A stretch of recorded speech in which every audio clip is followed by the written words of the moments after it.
Hey everybody, this is Chris Britt, and with me I got... Spooner Leahy of Spooner Leahy Reviews on my blog. Together we make the Latowski team. And this begins our 2015 summer movie season. We will get to other ones as we please, hopefully by either the opening weekend or the weekend after. And thank God there was nothing fucking good this weekend. All there was San Andreas, Aloha, and a 0% movie on Rotten Tomatoes called Survivor, which I didn't even hear about. It has Mila Jovovich, the fucking, the girl from The Fifth Element, and literally nothing good after that. I think the Resident Evil series. Wait, really? They made another Resident Evil movie? No, just the whole series. Oh, okay. But regardless, Mad Max Fury Road, in its second week, it's still one of the highest box office movies that's come out this summer, behind Age of Ultron, which, spoilers, this guy didn't like. I haven't seen it yet. But, holy shit. The two words that I can describe this movie in very, very briefly. Okay. Well, I figure I should set something up quick. You have not seen any of the other Mad Max films. I've seen enough of the first Mad Max, the 1979 with Mel Gibson, to get an idea of the tone that they were trying to create, actually. Okay. I watched every one of them today, just before I came to see this. Because you actually had the fucking time to. Well, that's true. I wasn't working this weekend. I was working all goddamn day today. Okay, I'm sorry. No, don't worry about it. Okay. So, yeah. Thing about this movie is that this movie kind of has a trend going with it that kind of irritates me a lot with most of the modern day like big releases. Whereas people will throw around the GE word like it means absolutely nothing. You know what the GE word is? You just told me before we went in. Greatest ever. Yeah. You know, people have been using that for pretty much every single Marvel movie. Most of the big releases, you know, is like, wow, this is the greatest thing I've ever seen in my life. And it, you know, after a while, it completely loses its meaning. So I don't even think of the Marvel movies as anything that great. They're just fun. Well, you know, this. I'm just saying from what I've heard. Okay. And we're getting off track though. Once again, well, we haven't started to talk about the movie yet, so I'm just setting up my feelings towards this movie. All right. Before I saw it, so. And naturally, yes, this movie is, again, wow, that's the greatest movie I've ever seen in my life. Wow. And I'm just thinking to myself, you said that about Kingsman, you said that about Avengers, you're probably going to say that about the next 10,000 movies you're going to see, and there's almost no point in saying it. Greatest ever is just a way of saying the most recent movie I've seen. So... And I get sometimes that in the heat of the moment, it's like, wow, that was really, really cool. And it takes a little bit to resonate with you before you realize, oh, okay, maybe it was just all right. Because, I mean, I had the same I had the same experience with, like, Pacific Rim. where I walked out thinking, wow, that was one of the best movies I've seen all year. And it came back, it's like, well, I guess it's okay. It's by godly stupid, but it looked amazing and it just had a fun tone to it. It's still fun, yeah. I think I oversold it a little bit, my initial review. Which then again, there are a lot of other people who oversold those movies and possibly this one. Okay. I still thought it was great. All right. But so I saw every single Mad Max film. I pretty much knew going in what each one was going to be. The first one's like a very radically different from all the other films. It's completely... The first one's completely different from this one. And the second and the third. The second one is kind of what was a trendsetter for everything we know of Mad Max to be. And then the third one, a lot of people said that it was one of the worst sequels of all time. I don't think so. I think Thunderdome was just... a by the books weak sequel. Okay. Where it was like it looked at the previous film and it was like, okay, what did people like in this? They liked this, they liked this. Well, let's just take that and crank it up to the max, and then supposedly we'll get a brilliant film. And no, you just get something that was as Imatone. What was his name? Immortan Joe. No, Imperator. Joe, something. Imperator Joe. I didn't even catch the main name of the main villain. All I knew was that part of his name was Joe. I thought they said Modern Joe or something. I don't know. Sure. As he would say, mediocre. That's beyond Thunderdome. It's just mediocre. Okay, but so then coming into this film, you know, it's naturally a modern day Hollywood movie, and what do I think of it? Well, this might be the best Mad Max film to date. Okay, good. Thank God. He didn't say anything as we were leaving the theater. Granted, it's 10 o'clock at night, and we wanted to get to this, but I thought he didn't like it because he would have at least told me something. Like, he would have had some sort of initial reaction. Because the last time that you didn't have an initial reaction to a movie that we saw was 30 minutes or less. And right when I took you home, you were like, dude, that sucked. Yeah. But I didn't want to ruin your fun. Don't worry about it. But this time I just wanted, I guess just for the sake of doing it, I just wanted to reveal it's like, actually, yeah, I like this movie because like I said, there have been a lot of movies that have been hailed as greatest evers, and I beg to differ on a lot of those. But this one in particular, yeah, a lot of people said it was the best Mad Max film, and I honestly agree. Okay, I did not hear anything about greatest ever. I just heard that it was getting really good reviews, and I was actually pretty shocked because seeing trailers for this, I thought this was just going to be way too over the top, way too goofy, I guess. Because the last handful of things that I saw of this magnitude that were played up as being like straight edge were Dawn of the Planet of the Apes. I know this dates way back, but I saw it just a couple years ago. Small Soldiers, with the magnitude of like just putting so much emphasis on these killer toys, and a couple of others. But my main reaction to those was that they were goofy. Yes, I said it. Dawn of the Planet of the Apes is goofy. But no, okay. This was very serious and very... Supposedly. It had some quirks to it. Okay. They weren't like, I don't know. Like I don't know how to explain it. Like, it adds personality to the world rather than just being like winks and to the audience. Okay.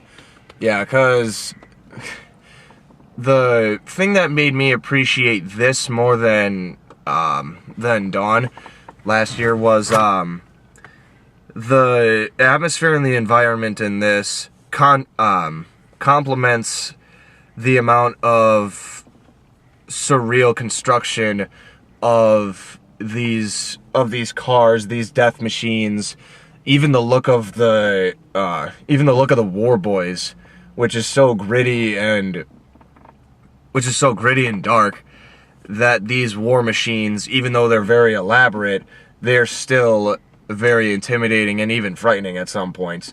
With Dawn of the Planet of the Apes, there's an ape riding a horse while wielding a machine gun that they somehow know how to use. I'm not going to let that go. I'm not going to either. But yeah, if you don't know the goddamn story by now, Mad Max is captured by this clan. Well, they might not know the whole, like, Mad Max story up to this point.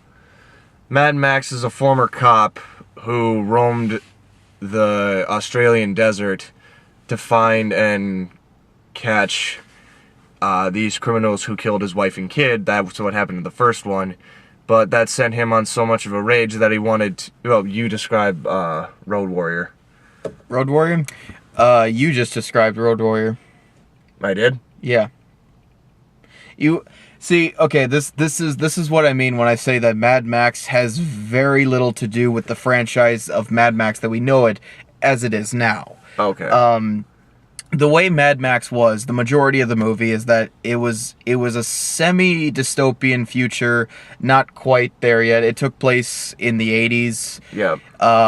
You slowly got to see the collapse of society. Not that much. The closest thing you got was these motorcycle games were running rampant, and because Mel Gibson's character Mad Max was a cop at the time, he was he specialized in basically intercepting these these crazy motorcyclists and car racers and drag racers and all this other stuff. Well, eventually he takes down the wrong criminal, and then that starts a big rivalry with him and the gang, and they target his family, they target his wife, his kid, and they kill him. So he basically vows revenge on not necessarily the whole gang, but at least the two people that were most involved. Toe Cutter. You're still talking about the first one. I'm still talking about the first one. Okay.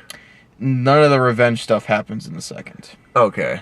Yeah, and can I just say one thing? It's a little bit off topic, but the first movie still has my favorite moment in all of the Mad Max films. Even including this one. This movie's great, but it doesn't have a moment better than this. At the end of Mad Max, he finds one of the guys that assisted in killing his wife and kid. I know exactly what you're talking about. Handcuffs his ankle to a car that's leaking gas. He sets up the leak to like I don't know. He puts like a lighter in the center of it. He sets it to explode. Yeah, it's like just slowly bubbling up. He throws the guy a hacksaw, and he's like, "It'll take you about 5-10 minutes to cut through those handcuffs, or it could take you 2 to 3 minutes to cut through your ankle." And then he just walks away, drives away. Boom. Love that scene. Very nice. Now we know what he likes. Yeah. But anyway, Mad Max continues on to be this renegade former cop who... It's never specified how long it takes place after the original Mad Max. Okay. But it obviously took place a long time after, because the whole world has gone to shit. Okay. It's a desert wasteland. Either that, or he really left where he lived to like go and live in the desert. There's no more society. It's just run by gangs and whoever can get their hands on gasoline. And so, Mad Max is just kind of trying to survive. He finds a little dog companion. Oh, that's the dog that's on all the posters? Yeah. Okay. Basically, he finds this one village that's got an oil refinery, which is like a gold mine in this world. So the motorcycle gang keeps tormenting this village, trying to get in, trying to take it for him. Mad Max decides to help him out in return for some gas. Yep. And so that kind of starts his big redemption cycle of becoming a hero again, or at least like reverting back to his cop days of helping people. Okay. But he's like it demonstrates in pretty much every single one of the movies, it takes a while for him to realize, hey, I could be a hero, instead of him just being like, no, I'm a loner, and a loner's got to be alone. or in this case, points a gun at people that he clearly could have just asked for their help. Which I think is one of the few things in this movie that really bugs me. Okay. And Thunderdome, we don't need to talk about because goofy sequel. I barely could describe you. You know what? I can only say this: 2 men enter, 1 man leave. Okay. That's all you really need to know about Thunderdome. Now, Fury Road. Yes. Let's focus on Fury Road. Okay. Yeah. Because there's a lot to talk about. Yeah. So Fury Road starts. He basically just gives a shortened explanation of what we just gave of what happened in the previous films, who he is, and then what his purpose is in the world. He immediately gets captured by this brand new biker game. Whether or not it's the evolution of the biker game that he's been fighting off since the start. Are you saying game or gang? Gang. Okay. Gang. Keep going. Okay. Whether or not it's the same or just very, very much grown since their usual or regular days, or it's a completely different one, we don't know. But either way, he gets captured, and then God, I don't even really know what they do to him necessarily. They call him the Bloodbath, and he's got a muzzle, he's got a tube hooked up in his neck. I don't know if they drink it or if they actually literally bathe in it. I don't know. This is what I got from it. There's this giant society ran by this one leader or so. There's Warlord. This warlord, so-called Messiah, called Imperator Joe. I don't even know who he was played by, but he's sort of like this dictator-ish ruler who has control over water. Water's the main thing that these villagers who aren't good enough to be these pale-skinned men called war boys, which are his Cult. Which is his cult Followers and his army. his warriors, Yep. warriors and his army, and his villagers are left to starve and provide for his own needings. And he feasts everything off of others. The thing with Max, he was being held captive prisoner to provide healthy blood for his sick war boys. That's why he was connected to Nux. And okay, but he also has why was the blood hooked up directly to him? because Nux was sick and weak. Oh. I didn't get that. And I thought I was thinking to myself, are you guys drinking it? Are you vampires? They're pale like the Twilight vampires, but did you see a tube going into his mouth, or did you see it in his arm? well, okay, afterwards I saw it in his arm, but I'm thinking to myself, then wait, what was the point? It's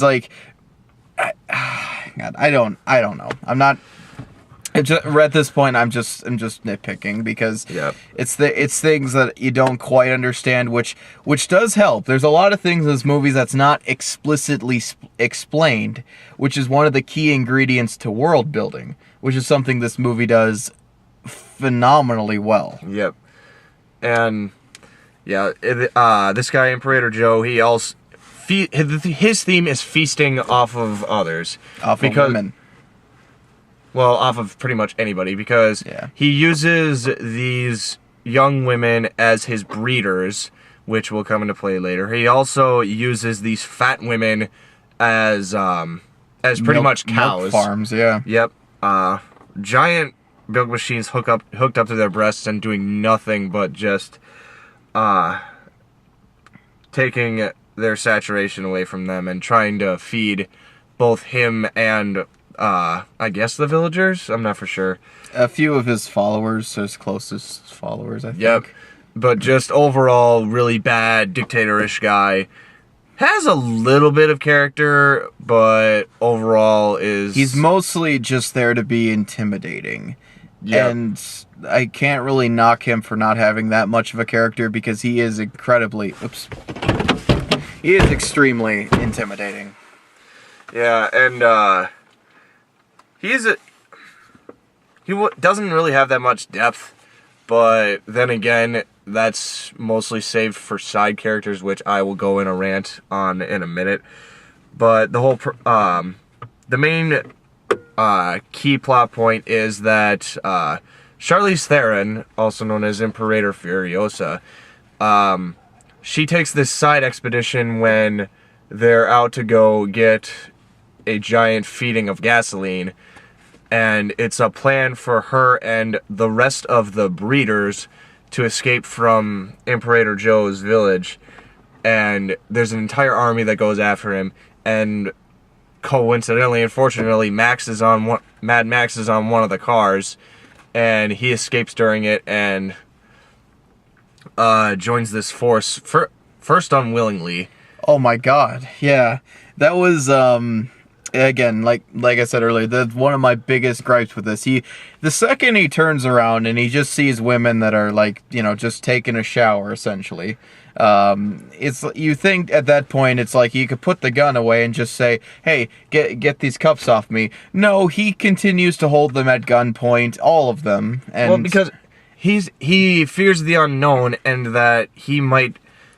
There's no certainty in the future, is what they're trying to get across. They're women taking a shower. Again, they probably would have gladly helped you had you just asked, you dick. Not really. But those women... Okay, I just want to say this. You know what that scene reminds me of? What? It makes me think of the end of Dumb and Dumber.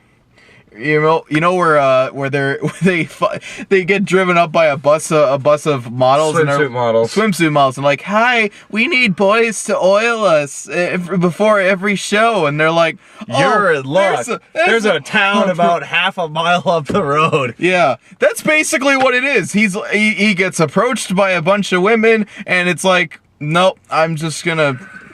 God damn it! Hold up, They're not approaching him. He is approaching them. Well, shush. He escaped off of a car while being hooked up as a unwilling blood donor, and he's trying to hitch a ride, but they've been escaping and shooting at everybody else. He doesn't know if they want to kill him or not. That's why he came in with a double barrel that was faulty, and that's why he also... Which is a nod to Fury Road. You mean the first Mad Max? No. Sorry. A nod to Road Warrior, not Fury Road, sorry. Because he has a sawed-off double barrel? Well, not just because it's a sawed-off double barrel, but it also is it's a dud. Oh, okay. It happens. But I could name a few other Easter eggs. Well, there was the little music box the girl had. Yep. That's Road Warrior. Okay. You saw the guys. One had a binocular, another had a long telescope. Yeah. That's another one. God, everybody loves Road Warrior more than the first one. Oh yeah, I keep telling you, Mad Max, the original Mad Max, ain't the Mad Max you know. All right.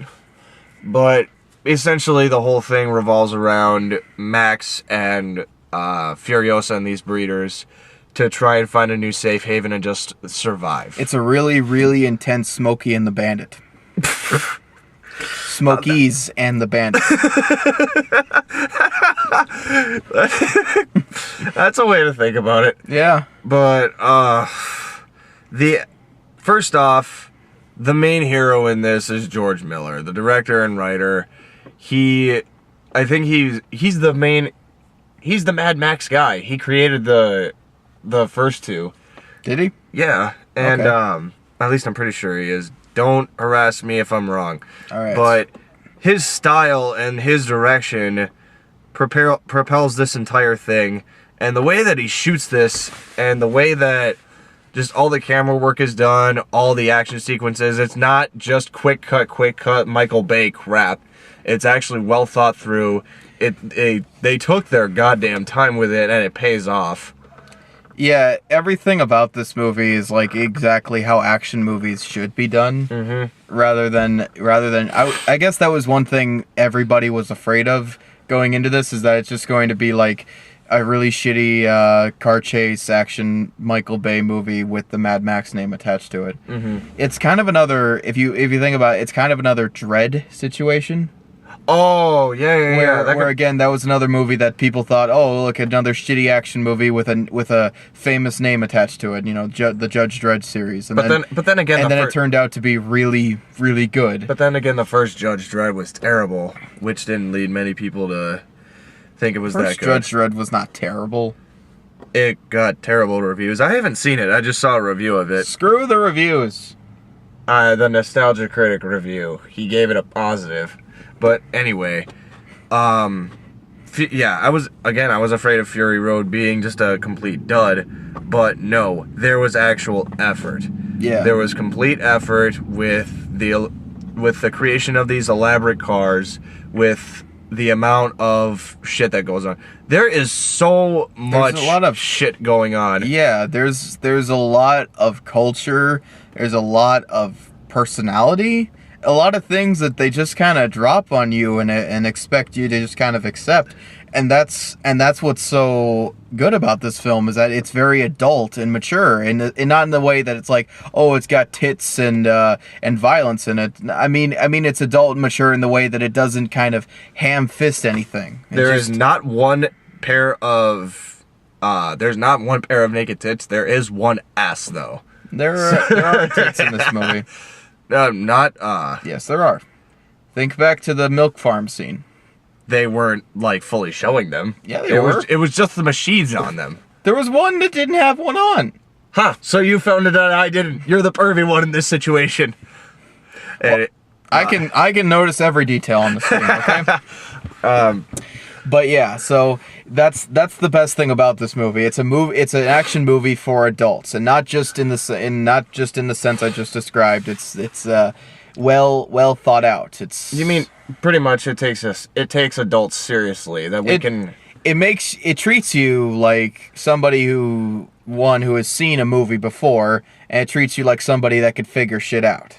I think that's the best way to put it. Yeah. It never once just wraps anything up in a nice neat bow and packages it to you, and then gives you an instruction booklet, and then kisses you on the forehead and gives you a gold star for trying.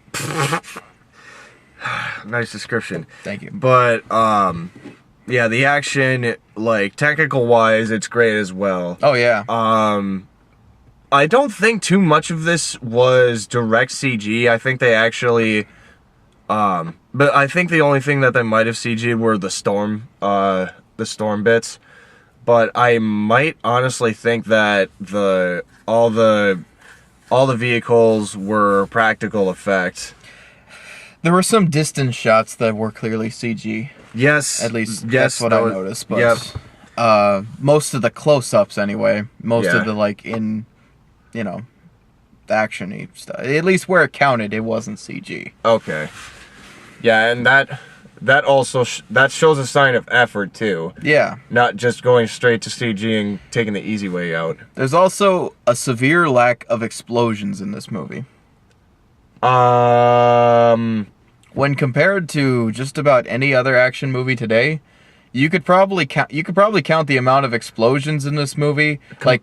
And when I say explosions, I don't just mean fireballs. I mean like actual boom, shrapnel and all shit going everywhere. Okay. You could probably count that on both your hands. Yeah, the explosion. As for like fireballs, yeah, there's a lot of those, but the minor. Yeah, I was gonna say there were definitely a good amount of fireballs, because the weapons that they use in this, like they have these giant javelins.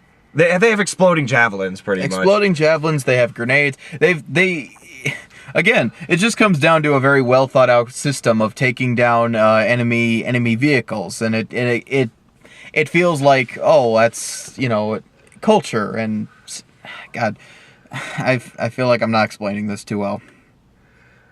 Don't worry about it. But all right. There were when I was talking about goofy moments earlier with Dawn of the Planet of the Apes and Small Soldiers, there were only a couple goofy things in this. And the main one, you've probably seen it in the trailers, was the guitar playing gimp. The guitar flamethrower, but it's literally a vehicle dedicated to war drums and a electric guitar flamethrower. As that's just ancient war technique. It's to like let the enemy know you're coming, but that just kind of gives away your position. Okay. So we talked about good things. We talked about action. The characters, personally, I think my favorite one was Nux, because she was pretty cool. It was the war boy who. Oh, I thought you were talking about what's her name? Furiosa. Yeah. Even Charlize fucking Theron. Oh my god, she is one of the most beautiful women on this entire planet. She still looks good in this, even with a shaved head and a robot arm. She still looks good. Which, by the way, we Perfect eyes. never know why she got that robot arm. You're right, that's not explained, which is still good. pretty good. That's good. Not everything has to be explained. Yep. The characters themselves were actually, I guess, pretty okay. For the most part. I think the only one I didn't like was Pregnant Lady. But she dies off pretty quick. The only reason I don't like her is for just how useless she is. Exactly. Her literally only defense is throwing herself at the enemy. Okay. But the one character that I don't think that I like that enough, that I didn't like enough, you're gonna hate me, was Max. No. Max, personally, I thought in this was really, really underplayed. Like, yeah, we see his motivation. He's about the same as he was in all the other movies. No way. Mel Gibson, personally, I thought brought out so much. He brought out an amount of rage. He brought out an amount of desire to get what's coming for him. I don't think Max was given enough in this. It focused more on side characters. It focused more on the breeders. It focused more on Joe. It focused more on Furiosa. Personally, I think Max was just a pawn. I mean, okay. I'll just say this: he really does just kind of come across as the same guy I've seen in all the other movies. Okay. Mad Max isn't kind of your typical. I'd say he's. A lot of people like to say, "Oh, he's your typical action hero." No, he's really more akin to Clint Eastwood, the man with no name, kind of cowboy. I can't remember the guy who's like just a man of very few words and very few actions. Even I can't agree with that, but at least I got a personality and at least I got something out of the first Mad Max that I saw. Again, I don't know about Road Warrior, but Fury Road, yeah, he does have a presence. Yes, he is the main lead and pretty much the main catalyst for this journey, but I didn't get anything out of him aside from that. And personally, Tom Hardy, yeah, he's built for the role. He's actually, like, I just didn't think he had that good of a performance out of it. Like, he just has the same blank face. He delivers his lines over one even tone. Same with Charlize Theron, despite a couple of good moments from her. But, I mean, all I'm saying is that so was Mel Gibson. Mel Gibson, again, just kind of had that blank face throughout his films. He said everything, his lines cold. But see, that was kind of the reason why I don't think that's so bad is because that just kind of comes down to a character trait. You know, it adds to like the mysterious element to him. You don't really know. It kind of puts you in the position of the other characters. It's like who is this man and what is his deal? And we never really figured that out. At least not. Excluding the stuff that happens to him in previous movies. Okay. I can see your point with that, but just like, okay, there's one more thing. I'm sorry, I mean to interrupt, but you know all the flashes that he had, the like Vietnam War flashbacks? Luckily that did help. Luckily that actually did set a basis for how he was able to tick at least. It didn't just show a complete outsider look of his motives. I don't know what the hell they're referring to, though. It's probably based off of something from the other movies, but no, they're not. I digress. Then I'm just saying I watched them all. I really don't know what the hell they're referring to, unless. I mean, okay, I could maybe speculate to say that maybe what one character he's referring to from the other movies, but it just doesn't make much sense to me. Like, why would you be mourning that? The characters that he dies with in the movies are nothing more than cannon fodder. And I'm thinking to myself, why would you mourn their death now? Why would you mourn their death at all? They're, so... I don't know, maybe another fan can explain it to me, or maybe they're possibly building up for a sequel. Maybe, or it just gives insights into his motivation and his character development, which that's the only development he has, for me at least. Okay. But all the other characters are actually given surprising amount of depth. Like, personally, my favorite was Nux, who is this war boy this naive war boy who witnesses a murder from Joe, and that miraculously gets him to switch sides. And Well, actually, I don't think it was necessarily him switching sides because he saw a murder from Joe, but because he felt like he's such a complete failure with Joel that he might try to redeem himself in a different direction. and his last scene in this gave me goosebumps. Like, it was actually pretty powerful. I will say my only issue surrounding him was that they are pretty quick to just kind of accept him into his group, considering how long it took for even Max to warm up to the girls to warm up to Max, and now here's the guy that tried to kill you 3 times, and it's like, oh, cool, get on board. The one girl who discovers him on the top of the rig, she you think to yourself she'd be the least bit concerned, but she just kind of lies down right next to him and she's like, She starts cuddling with him yeah, on the back of a fucking semi. this is the guy who just tried less than a few minutes ago tried to strangle your driver. Yeah, there are a bit of script issues like that, but then again, they're also glossed over and brought about. There's only like a couple of moments to actually breathe in this. Every other segment is an action segment or a suspense moment.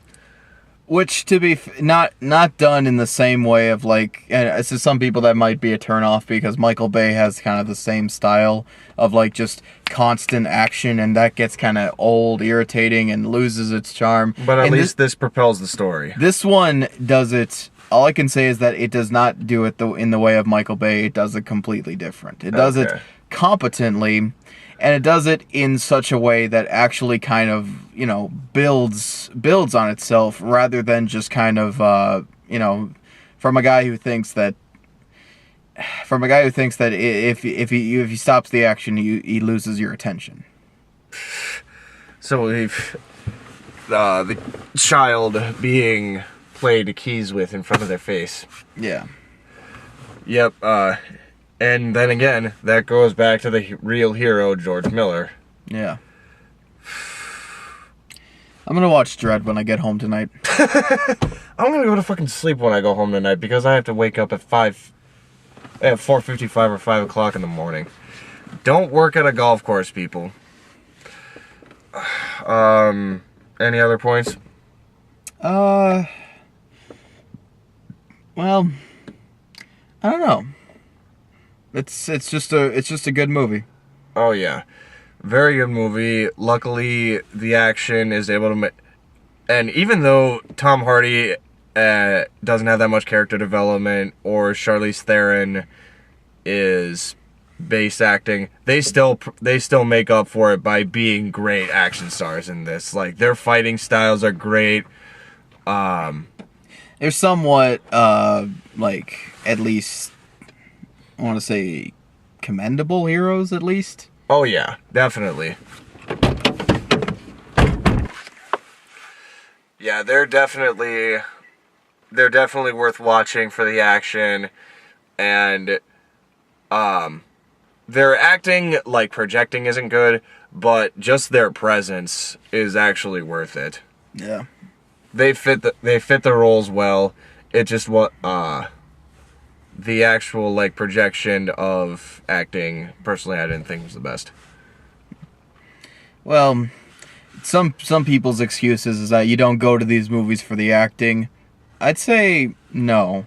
When you look at some of the best action movies ever made, nobody watches those and says, "Oh, I don't care about the acting. I don't care about the characters." Yes, yeah, people do. You need to care about, and luckily there is enough for us to care about these people and be able to. Both of us were sitting on the edge of our seats during this. This is actually like a very tense movie. I wasn't really, but that's okay. I thought you were moving. You were fidgeting around in your I was seat. fidgeting around because those seats are very uncomfortable. We'll go to show place next time. No, because then you gotta reserve your seats months ahead. Not necessarily, but yeah, so yeah, it's nobody's gonna be winning any Oscars in this movie, but it's just a really good time. all right. Yeah, production design, the effects, the sound work, the music. The world building. A lot of the atmosphere, all that is great. The continuing characters, even though a lot of the side characters are great, I didn't even touch on those. Despite having maybe one or two character flaws or maybe not the best acting, I still thought this was great. Probably. Oh, can't forget Granny's on tour. Yes. Keep in mind, badass grannies on motorcycles. Yeah, almost as good as Raptors on motorcycles. Oh God. Final verdict or rating? I don't like giving. I think that's one thing that's changed about me over these. I don't like giving ratings. I think there's just I take issue with them. All right. So I'm just gonna say, go see the movie, especially if you're a Mad Max fan. And if you're an action movie fan, go see this. If you're not, well, I don't know why you're watching this review. Definitely go see this. Luckily, I'm a guy who believes in ratings. I probably give this about a 7.5 to 8 out of 10. Definitely recommend, especially if you're a fan of action and good action, not just fucking bubblegum crap. Yeah, that's pretty much it. Yeah. Oh, I think I might have seen a cop. All They're right. gonna bust us for our drugs. All right, I'm Chris. Spona Leahy, the Latowski team, and we'll be back with Something. whatever. Yeah. We do what we can. Take care. Yep. Bye.